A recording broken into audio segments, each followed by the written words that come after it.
Hey guys, Lively here. As you're probably aware, Fallout 4 received an update recently, adding in some new Creation Club content integration. I thought today we'd have a look at that new content to see what we're getting, and if you think the update is worth it to you. Upon launching the game, we are greeted by this chipper pop-up. 3 cheers for the Wanderers! In honor of Fallout 4's latest update, we've added new weapons, apparel, and workshops to the Commonwealth. Well, that's a nice greeting, but let's see what actually lies in store for us. After running through the intro as usual, you'll get bombarded with quests. This will seem very familiar to Skyrim veterans, since the Skyrim CC does the same thing.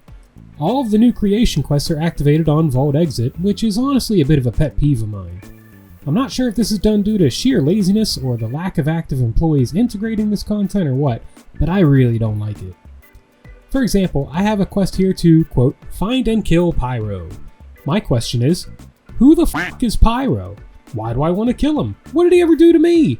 How do I even know this guy exists? I mean, I've been frozen for 2 centuries, right? So why do I instantly want to go murder this dude that I magically know the location of? Stuff like this really bothers me, and should really only trigger based on some other interaction, like finding a note or a terminal, or at least just getting close enough to the area to trigger the event in the quest. But I think we will be best served by taking this one quest at a time. So let's start with When Pigs Fly, because it's kind of the closest. For this, we just go meet this shady merchant fella who tells us about all these unique weapons we can get. We go to Monsignor Plaza, we kill a bunch of raiders, we get some notes, we get piggy bank mines. I'm cool with that. You also get this pipe grenade launcher, this baseball launcher, this saw blade launcher, which kind of reminds me of Dead Space. But honestly, the only one that's worth anything is the pipe grenade launcher. Everything else is pretty underwhelming, even though the baseball launcher is pretty cool, I will admit. But I will say, the guy you have to kill to get these schematics kills you non-stop in one shot unless you snipe him from a distance. This is not a low-level quest by any means, and this should not be activated on Vault Exit.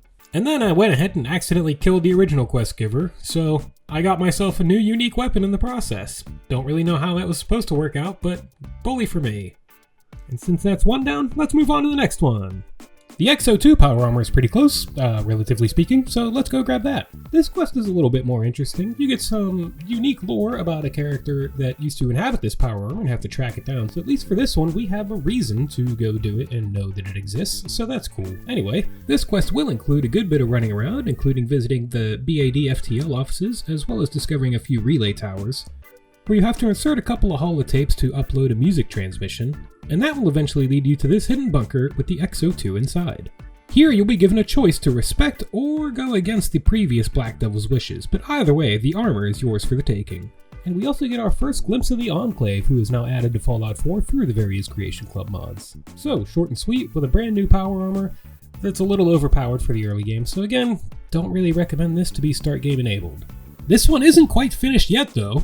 Before long, you'll be ambushed by more Enclave remnants who are under orders to execute you and recover that stolen XO2. We obviously can't let that stand, and since everyone hates the Enclave, we might as well go hunt them down and murder the hell out of them. And of course, they're in the glowing sea because that's where all level 1 characters should be going. Anyway, after tracking down their signal, we're met by a dozen plasma-wielding Enclave in power armor, and to really put the cherry on top of this shit pie, we get assaulted by a vertibird as well, cause why not? I guess now is as good a time as any to get back to that mysterious Pyro fella though, so let's see what he's up to. Turns out he's just a dude in power armor hanging out in the woods, as one does, so all we have to do is murder him in cold blood and rob him blind. And that's another one down. Moving on! With that one out of the way, let's head back to Sagus Iron Works and see why I'm supposed to be there. Turns out, not for a really good reason. There's a weapon here you get after crafting a special modification for power armor legs, and yeah, that's it. Hey, another one down! Only a few more to go now, so I think we'll tackle the Halloween special next, which will take us down near Swan's Pond to the Harbor Master Hotel. As we enter the lobby, we'll find a new door on the left here, which will lead us to the quest content. Inside, you'll find a unique and admittedly pretty awesomely decorated room filled with ghouls wearing strange hats. You'll also notice a lot of Halloween-themed decor around, hinting at what you'll be unlocking here. After you fight your way through the ghouls, you'll be presented with a little puzzle to find the door code. And since I'm stupid, I completely missed the large labeled doors on either side of me and proceeded to nearly choke to death for a good 10 minutes before realizing my error. Once I grew a brain and found my way back to the correct doors, the puzzle was simple enough, and I was able to deduce the code. Inside I found, to my complete and utter shock, yet another set of power armor. If you're counting, so far that's 3 frames and 4 sets of power armor. But this one has a funny helmet, so I guess it's alright. Be sure to also pick up the labeled Picket Fences magazine here to unlock the Halloween decorations for your settlement. Honestly, this one so far has been my favorite. I really like unique stuff like this, and I thought the set decorations were really interesting, and I think being able to decorate your settlements with unique themed things like this can be a lot of fun. So thumbs up to this one, except for the power armor. We don't need any more power armor, guys. Please stop giving us power armor. And last and possibly least, I guess we'll see, comes the Best of 3 quest. This one is a little lengthier than what we've encountered so far. I'm looking at you, Pyro. And naturally, this one also takes us deep into the glowing sea.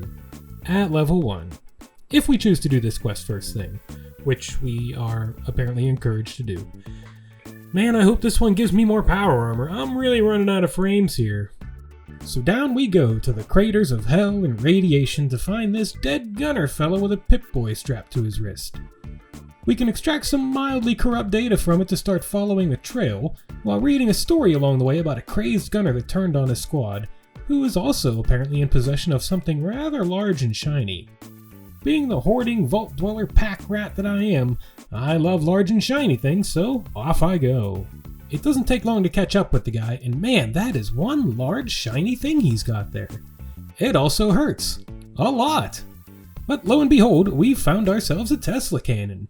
Which I might be more excited about if I hadn't already found one on an Enclave soldier earlier and used it against the Halloween ghouls. Hey, 2 Tesla cannons, yay! Come on, Preston, we've got a city to burn. Well, I guess that sums it up for the new Creation Club content from the update. So, is it worth it? I mean, it's free, and it's obvious a lot of people put in a fair amount of work into the quests. The integration is pretty poorly done, but I'm sure that I, or someone else, will make a mod to delay it to more reasonable starting points. I should also mention there have been some reports of some bugs with this update. I personally crashed twice, but I couldn't replicate either one, but other users are reporting things like guns shooting the missing mesh warning logo, which is hilarious, different settings like VSync no longer working, or the widescreen support not really being true widescreen support, but I can't really attest to all that stuff. But at least now you know what you're getting yourself into if you're planning on tackling the new update anytime soon. For now though, a lot of us are going to be stuck on older versions until script extender plugins are updated, and who knows when that'll be. As always, thank you for watching, thank you to all my Patreon supporters, and I hope you learned something from this video. Until next time, happy modding, and I hope you all have a great day.